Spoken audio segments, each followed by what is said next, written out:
All right, so we are joined by Madison County Schools parent over there in the Jag Zone, minister, graduate of Mississippi College, Brandon High School, one of my best friends. Such a great story of overcoming adversity. One of the best inspirational people we're ever going to be able to have in this program. Alan Loving, we thank you so much for joining us today. I've got a room full here with me at Velma Jackson High School. It's our college and career readiness class. We're recording this for all of our friends at Madison Central, Ridgeland High School, Germantown High School, the Academic Options Center, and our YouTube channel. So we thank you so much for taking some time for us today.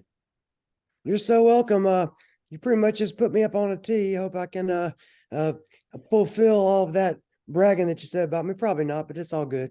I appreciate the props.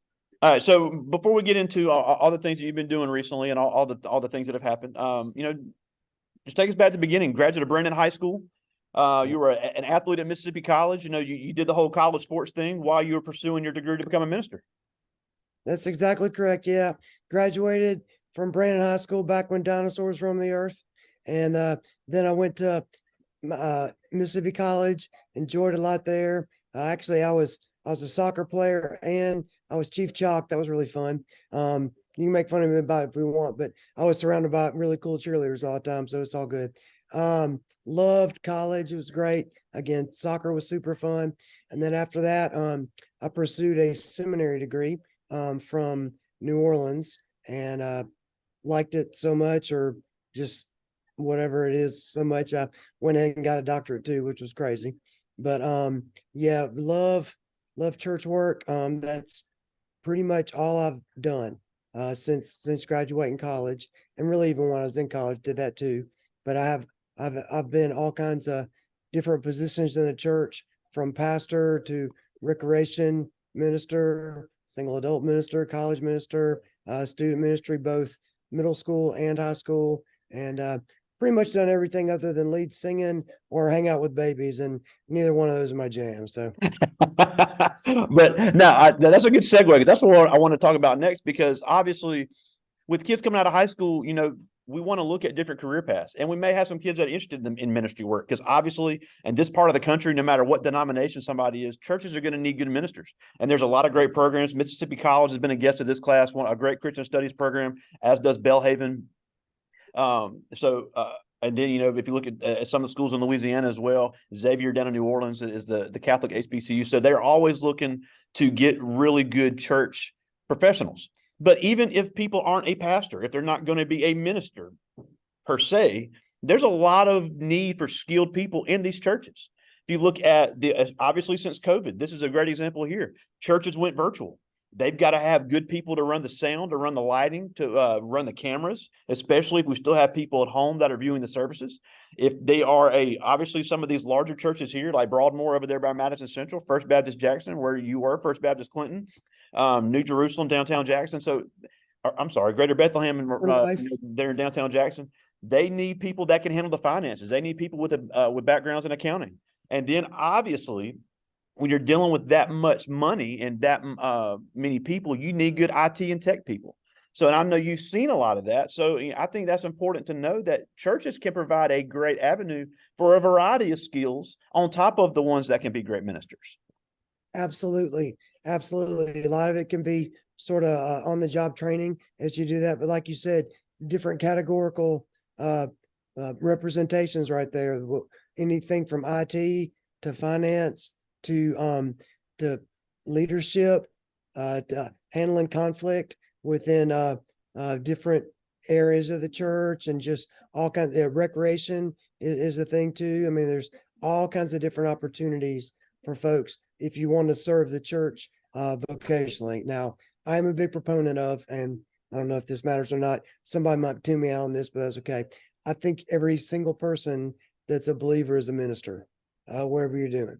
And you ought to be able to minister if you're a dentist, or if you're a teacher like you are, Paget, or just, real estate. I know your mom's about that too. I mean, anything like that along those lines. I mean, we're all called to minister, but you're exactly right. The church needs people in it, leading it, that not only love the Lord, but love people, and just want to make a difference in everything that they do. And it's a great opportunity for, if you have different skills like graphic arts and stuff, Oh that's yeah. another big one, that's really gained a lot of traction. And then, like you said, not just IT for computers and stuff, but things in a church service, all the slides, all the lighting, the audio visual, things like that, that all comes into play, especially at larger churches. But really, even your medium-sized ones or whatever are seeking, they're really good and comfortable with multi-position ministry positions, multi-ministry positions. So it's a really good thing, and it's great to serve the Lord. Yeah, and also you have the websites. So, being able to just Exactly. do basic website building is a big thing with churches, because when people are looking for churches or looking for ministries or looking for information, that's where they're going to go. So being able to manage a website, just having that skill on top of being a minister can make you more competitive in a job market. That's what we were talking about before lunch is, being able to stand out. I don't care what field you go into, the more things you can do, especially in a church, you can really sell yourself to be a great professional.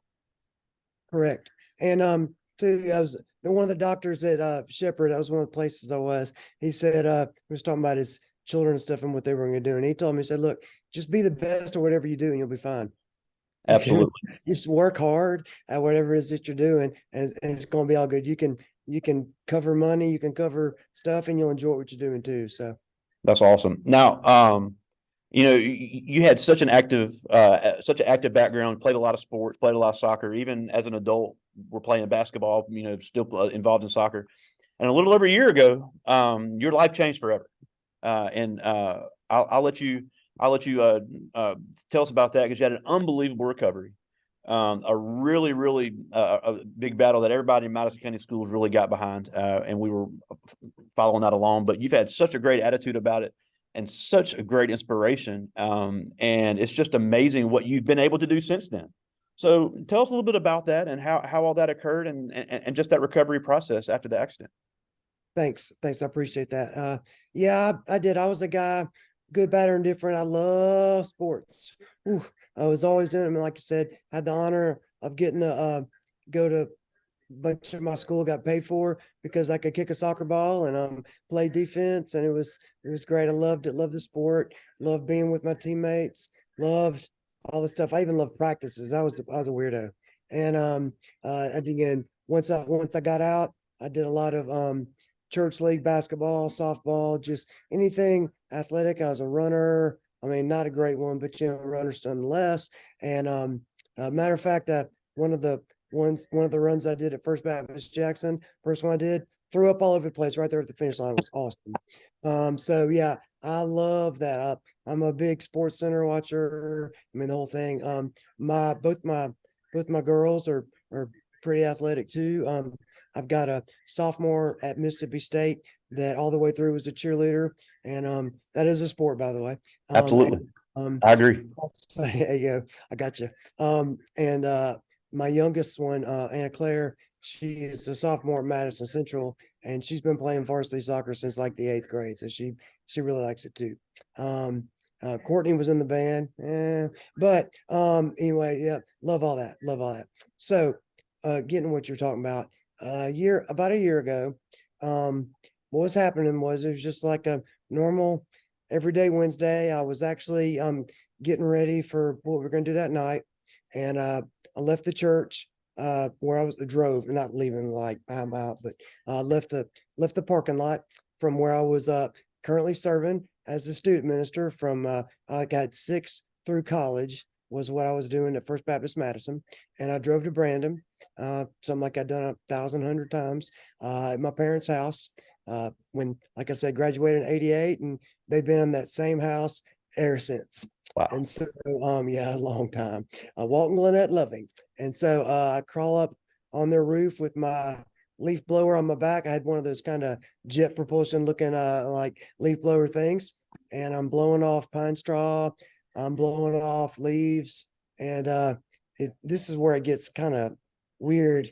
And I'm probably due to trauma, I guess. But I kind of don't remember really Yeah. what happened there at the end when I was blowing the leaves off, but plot twist, I fall. And I sort of don't know if it was a trip or if I lost my balance or what's going on, but I did fall.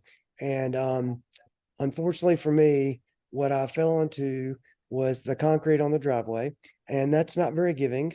And so from what I understand, I landed on my head, and I've got the Mm. really like scar on top of my head to prove it there, but that's okay because Keanu Reeves told us in the replacements that chicks get scars, but glory lasts forever kind of stuff, pain fades. So I did I did that, and it was something else. My mom found me, I think, from what I've heard, and I get rushed to the ER or hospital or something. And I do know it was at UMMC.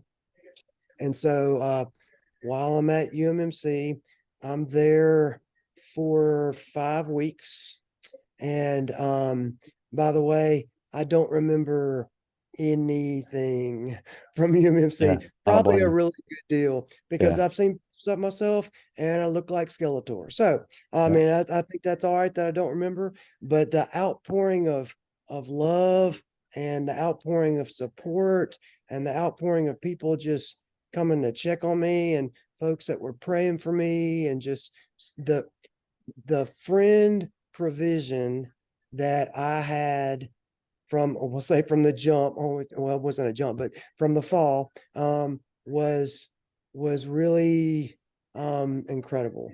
Uh, Courtney felt a lot of love and support. My girls did, my parents did, and I was feeling it. I just didn't know it because, like I said, I was out. By the way, kids, don't do drugs because I had all kinds of crazy dreams when I was at UMMC. Don't remember anything, won't go into those dreams now. Just trust me. So I go from UMMC. Doctors got me where I was stabilized. I coded 3 times while I was at UMMC. So guess you could nickname me Lazarus, but I keep coming back. And so so You got a good reaction on that one. appreciate that. Thank you. Thank you. Thank you. Thank you. I'll be here all week. So then I go to select specialties and I'm there for another 5 weeks. And while I was at select specialties, I was intubated and I was had tracheotomy. I was hooked up to a food tube. I was hooked up to the life support stuff or ventilator. And I mean, I was a look, I can say this, I was a mess. Now, I mean, I was probably a mess emotionally, but again, I was like, I mean, I was out, but really physically it was touch and go for a while, right? So I go to select specialties and I'm there and they got me to where I no longer had the horse collar neck brace. I got my trach out while I was there. They got the ventilator off. No longer intubated.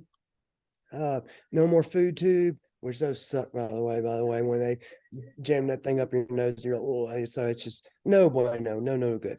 Okay, so I go from select specialties. I was there about 5 weeks, and we leave there, and I had the unbelievable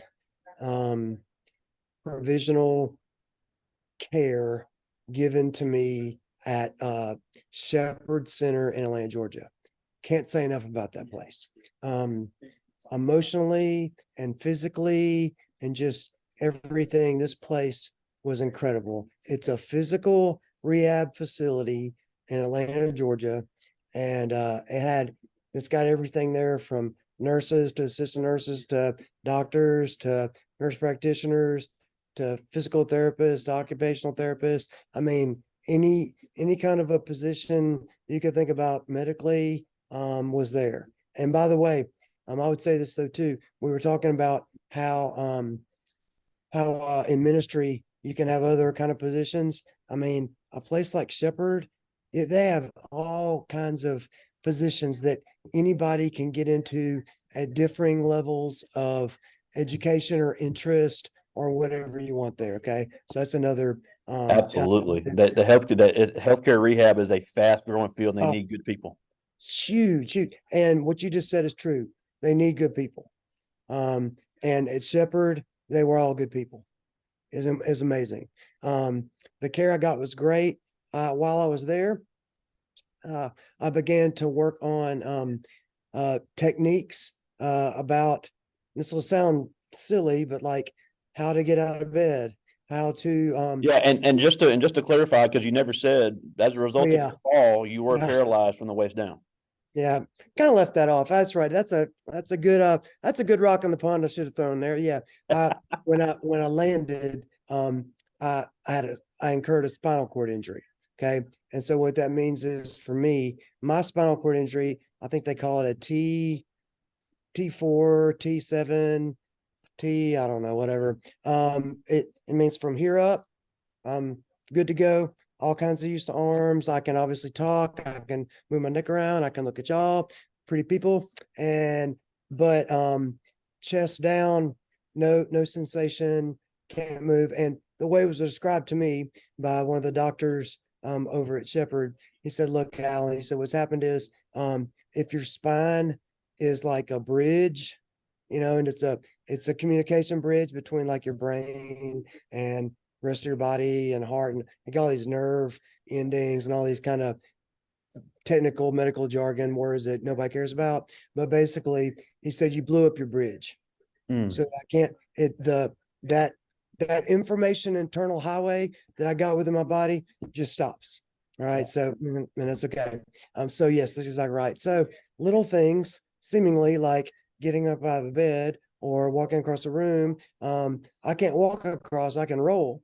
Now I can roll fast, by the way. That little, you don't see my chair here, but just trust me, I got this thing called a power chair. And if I'm in second gear, you better look out because I'm coming for it. So anyway, so yeah, I'm at Shepherd and they taught me techniques like transferring. And what that means is just moving from one surface to another, like my chair to sitting on a couch, or my chair to bed, bed to chair, chair to chair, just any kind of a way that I would move. And what I have now is I have using my arms, which are huge buff. You can't really tell right now. I'm just kidding. Well, they're kind of big. Maybe not as big as Paga's, but they're getting there. And I shift my arms around and I kind of scooch and I can just go. And it's great because that enables me to have a good amount of freedom. Um, as I would sit here with you today, for me, the amount of things that I can do is what I focus on rather than what I can't do. Because Absolutely. there's no sense in dwelling on that. So they taught me a lot about how to do that, and also about how to equip me when I got home and I didn't have the arsenal of nurses and I didn't have the PAs and I didn't have all these folks that were taking care of Courtney and I when we get home, and all of that is Courtney and I'm still the patient. We needed to know, what we were facing, and we also needed to know how to do and how to handle a guy that's going to want to be as active as I am, and that I've got really a lot left in my tank because I got a lot of life left ahead of me, and I got way too much energy to sit around and watch Sports Center all day. I get a little tired of Stephen A. Smith sometimes, so I just knew I wanted to do something, and my thing was I really felt like God wasn't finished with me yet. And what got me through UMMC, select specialties, as well as just improving every day while I was at Shepherd, because I would get asked that a lot. The people would be like, "Man, what's with you? You just seem to have a lot of joy and energy, and just there's just what is going on here?" And I told him, I said, "Well, I got three things in my life that I think produce this, in no particular order. It's my family, my faith, and my friends." And so that's what's really moved me along. And while I was out there, I was enlightened to the quote that I think it's one of the Roosevelts, could have been the one that was president. he said, comparison is the thief of joy. Yeah, And absolutely. so, Man, what a great quote. yeah, it's a great one. And so it is, it's fantastic. It's so meets you on so many different levels. And so for me, I'm constantly asking myself, like I said, okay, what can I do? And so every day I'm just taking little baby steps, just doing different things around the house. I mean, I probably don't need to tell my husband friends this, but like it's really cool, just like washing clothes, right? And making my own coffee and doing all these things that quite frankly we want our wives to do. But I mean, I'm able to do those things. I'm able to reach up high because my chair goes up and down. I'm able to do a lot of things, and even to the point to where now I'm working on getting a vehicle that I can drive. Yeah, that's Now, awesome. since I've been home, I've been riding around in a van that a friend of ours loaned us, but it's basically like, I'm in the back and I'm just kind of whatever, and try to not be a backseat driver, but I'm there. Side note, this I thought this was real funny. My driver's license had expired, and so I needed to go and get a new driver's license. And I figured that when I went to the DMV, I'd get in there and they would require something of me since I'm in a chair, right? And I'm going to be driving, but I would have thought they'd have made me take something, reflex test or something or whatever. However, I'm here to tell you that all I had to do was go in there and go smile, take my picture, and I got out. I'm like, okay, whatever. So I don't know what that says about the DMV, but I should be driving here in just probably maybe about a month or so. Yeah, So and also you're also training to be a chaplain. So I even though am. you've had this huge That's in setback, you're going to be advance. able to drive. You're going to be able to work. Yeah. Correct. Yeah, I'm still going to contribute to society, and I'm going to do it hopefully in such a way to where I'm still I love people, and a chaplaincy is in this program is one of those things that's just another really good avenue to to be with people and show them the love of the Lord, the love I got from my life, and the energy that comes about out of me and everything else. So it's really a cool opportunity. Now, I do have some questions from the students I want to get to, but before that, I don't know what people took from what you just talked about, but you had that great quote about comparison is the thief of joy. We'll have some kids Correct. see this that may be dealing with a disability, whether it be permanent Right. or whether it be temporary, or of any sort. And honestly, these kids are getting ready to get out of high school. Things are going to happen bad to you. It's going to happen to you. There's nothing you can do about it. Every single person is going to face obstacles in life. But worrying about what you can't do and comparing what you have to somebody else, that's what's going to keep young people from realizing their potential. No matter how serious or how big they may think it is, then you're a perfect example of somebody that has lost the use of their legs, but still has done things and are doing things that a lot of people would, if it happened to them, they would quit. So, talk about as these kids get ready to graduate from high school, you're a perfect example of overcoming unbelievable odds where you can still do anything. Absolutely. Look, I can't walk or run, but I can roll. And I can go, and what you've gotta really think you gotta have is, like you said, I at no time when I started coming out of consciousness and really, I mean, for real, for 5 weeks, I don't remember anything of my life, right? But from the time that I started coming out of it and, severe brain fog or, drug induced fog or whatever it was, I began to think, okay, how and what do I do so that I can do something next? And probably some of that's the competitive nature in me. And look, I still have stuff like I cough up junk all the time. That's no fun. That's probably a little embarrassing, but I don't care. I mean, if you look at me funny because I'm coughing up something, that's on you. It's not on me. And as long as I don't cough it on you, that would be bad. But I'm always trying to set little goals for myself, set big goals for myself, and being internally motivated to do and do more.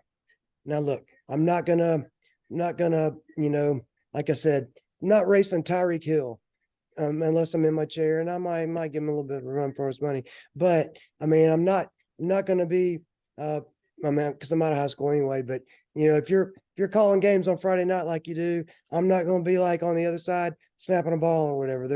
And I love sports, okay, but what I've done is I've started looking into there's different things you can do in a chair and play sports. You can play tennis. You can even play soccer. Yeah, there's different things that you can do as long as you do not quit. I mean, there's another great one of our former presidents was speaking to a class, and his entire speech was never quit, never ever quit, and he walks off the stage. Mic drop. That's what I would want y'all to hear. Just don't quit. And then look, I'm not here to tell you life ain't gonna be hard. I'm not here to tell you life doesn't get tough. I'm not here to tell you that you're not going to deal with some kind of a trauma. But we all deal with trauma. Some of our traumas are mini traumas, and some of us have mini traumas, and some of us have big traumas. And I'm not a privileged person. So whether you're privileged or whether you're not, you just do what you can where you are with what you have. That's all you got to do. And you will be a huge success on whatever level that looks like. Absolutely. And, and it's like I told some of these kids, and I understand it's tough being a teenager today. Absolutely. I'll be the first person to tell you, and you're going to deal with things. But, if you really think about it, something bad might happen to you, but all of us here are going to be able to walk out of here today. That's right. We take so many things for granted, and I know this put a lot of things in perspective for you. You basically had to learn to do all kinds of things all over again. And I know you didn't mention this, but for several months, you even had trouble talking. Somebody with your personality, with a tube down your throat, wasn't able to talk. Somebody like you and me, is the conversationalists we are. That's very, very tough. And you were even hesitant to do this because you were worried about your voice being heard.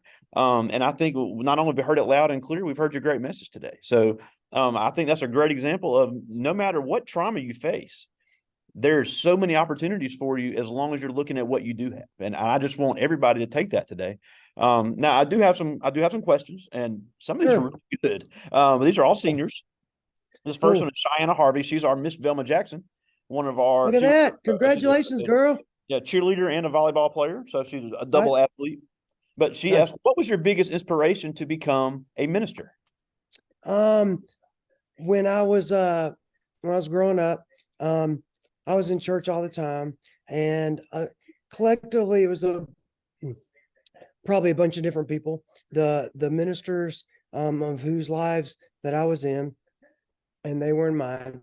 That I think that probably was a huge factor. And then I felt a call to ministry too, which, I mean, we're all called to do stuff, but I just continued on high school, college. Like I'll tell you what probably really propelled me into it was when I was in college, I started working at First Baptist Vicksburg, and I was the assistant recreation coordinator.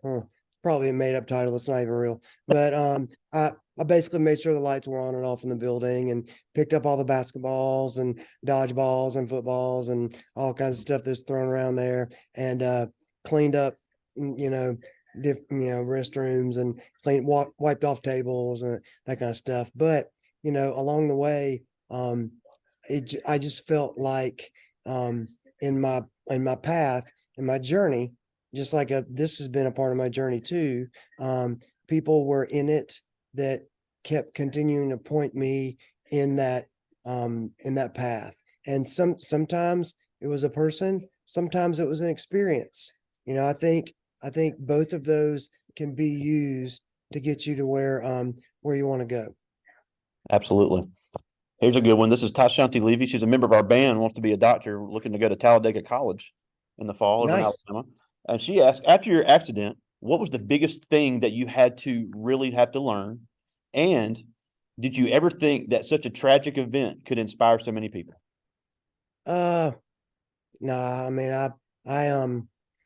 you know, that's a good use of the word tragic because it is. It's tragic. It's traumatic. That's a fantastic word there. But like, you know, I'll be honest, not really. It's been a for it's been a byproduct of that. You know, I've had a lot of people tell me that inspirational or whatever, and you know, I mean, that is it's not something as I continue to improve and as I continue to be able to talk and as I continue to be able to do things, I wasn't thinking I'm fixing to just I'm gonna do something to inspiration people. I mean, it was just one of those things that I think, like I said, that's a byproduct of of hard work and also caring for people too.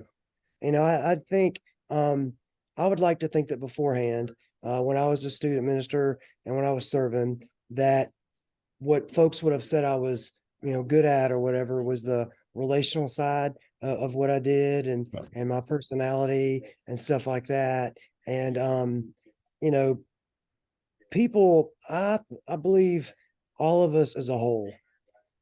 Now, some people are better at this than others, but I believe people are good and as a whole. Now we got there's a whole other Bible lesson we'll talk about sin nature, but you don't care about that. But you know, I've lived my life wanting to do for others, and it was so humbling and everything when people started doing for me.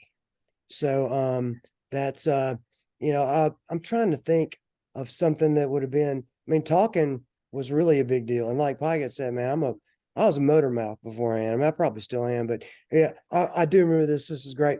So I began to be able to talk when they took my trach out. Right. Okay. And a tracheotomy is one of those things that they put in your throat and it's there so that you can breathe, which is up there on everything to do on the day. You better breathe. Right. So, I couldn't talk until then. And what I was doing while I couldn't talk was I just wrote out everything. I'd write out like Courtney and I would be sitting there and we were like, okay, what are the what are the places I want to eat or what do I want to drink? Not necessarily alcohol, but you know, I'm talking about just different things because I don't do that. It's whatever. That's another story on another topic. But so we're making all these lists and and I the nurse comes in and this is the day they're telling me like, okay, we're going to take your trach out. And I thought it would have been a real big kind of surgery thing. No, they just reached in there and whoop, you know, pulled it out. And I immediately was like, hello. Now, wasn't this strong at all. It was like, Oh, I remember. yeah. But but being able to talk, I was like, y'all just let the genie out the bottle. I mean, you cannot put the toothpaste back in the tube now, baby, because I am out.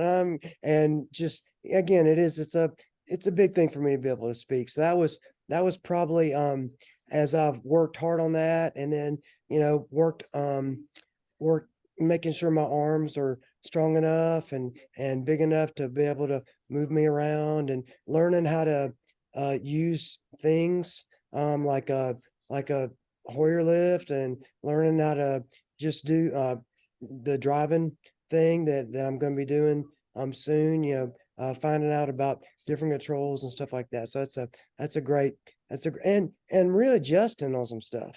Um, you know, things like folding towels and everything. You kind of like, okay, let's just do this, and then making sure that at all times I've got everything I need on my chair. So I got like a man purse on the side. Don't judge. And so it's good. So that's a great question. Awesome. I've got two more. This is Catherine Johnson, and she asked, what would be the number one skill somebody needed to be a successful minister? Hmm. Uh, that's a great question because a minister does all kinds of stuff. It is Like not just Sunday. I'm telling you, people think they it's just not work on just Sunday. That is a lie. no, not at all. Uh, I would think the biggest skill that I think when as I think back on people that I felt were really successful in being a minister, guys like Dr. Frank Pollard from First Baptist Jackson, Dr. Ronnie Falvey, who I worked with at First Jackson, as well as First Baptist I know a lot of those Madison. Madison Central kids know him. Yeah, he's awesome. He's awesome. There's a guy that's a pastor out in Gluckstadt, Kevin Cooper. He's an amazing guy too. I think from pastor to minister of music to student minister to financial person to a missions minister to children's minister of music, all these kind of things. I think possessing a strong character and then also being like a people person. But I'm gonna tell you what, not only ministry, but anything. Here's what I think is the key to it all. Whatever you do, take that very serious. Absolutely. But don't ever take yourself too seriously. Yep. That's Take your great advice. job seriously. Do not take yourself too seriously. That's a great combo. I just got one more, and I love this one. This is Michaela Davis, one of our volleyball players as well. Just got accepted into Southern Miss, wants to be a nurse. And she Nice. asked, after everything that's happened, what is your biggest motivation to continue to learn and to take on a new role as a chaplain? Yeah, that's a great question too. I'm gonna say, I think as I'm in chaplain training, like y'all said, and I'm a chaplain intern, which it being my age and being an intern, it's like what? But that's how it is. As I go and I visit people in the rooms, in my mind, when I'm talking to them and I'm listening to their stories, what I begin to hear from them is basically what they have to live for. Okay. Because a hospital is a place where you're either going to go into it and you can go back to your bed, or you're going to go into this hospital and that's the last bed you're going to be in. Right. So, which is like, boom, boom, boom, boom, boom. I'm sorry, not being Debbie Downer or nothing, but that's just kind of how it is. As I talk to folks, the biggest theme that I hear from them, and I would say this is also for me, is you ask yourself, what do you have to live for? Wow. And my biggest thing that I have to live for is my family. Right. And not only that, but not just my family, but like I said, my friends, my life, my network. My life for me is very fortunate because it's worth living for. And but my biggest motivation is my girls, my wife. And that's that. But look, if you don't have that, I mean, you're in high school, you're like, okay, thanks, bro, I don't have any of that, which is okay. You have something to live for, that every one of us does. You have something to live for. You have that something that rings your bell, that motivates you. If it's music, if it's annoying Paget, if it's whatever it is, if it's studies, I've heard from him in your descriptions, you want to be a nurse, you're a volleyball player, you're Miss Velma Jackson, you're these different things. And by the way, if you're not any of those things and you like art, do it. If you like to write poetry, Maya Angelou is going to tell you that's the way to go. I mean, there's all kinds of different things that you can do to give you purpose, to give you something to live for. Incredible. And I don't know how we end on anything else but that, because we're almost out of time. And we thank you so much for joining us. But I think that's the message you really wanted, is that find your reason, live your life with the gifts you have. Don't compare. And it is amazing what all you can accomplish right here in Madison County. Correct. And you can go out of here and make a worldwide difference. Just like you have. I mean, it's just such an incredible inspiration you have. I think I speak for so many people, and we are just so inspired with all the work you're doing and going to continue to do, and that Courtney has done as well. And I know everybody in the Jag Zone just thinks so much of you, and we really appreciate you taking some time for us today. And this is really your first big public appearance speaking. since all It this has is. happened. So it was so good for you to finally share your story like this. And I just know so many people are going to continue to be inspired by all the work you're doing. So Alan Loving, we thank you so much for taking some time for us today. You got it. Thank you for having me. It was my honor. Hey, y'all go do great stuff. Take it easy. And go Tigers. You got it. Go Tigers. See you, We buddy. need that. See you. Bye.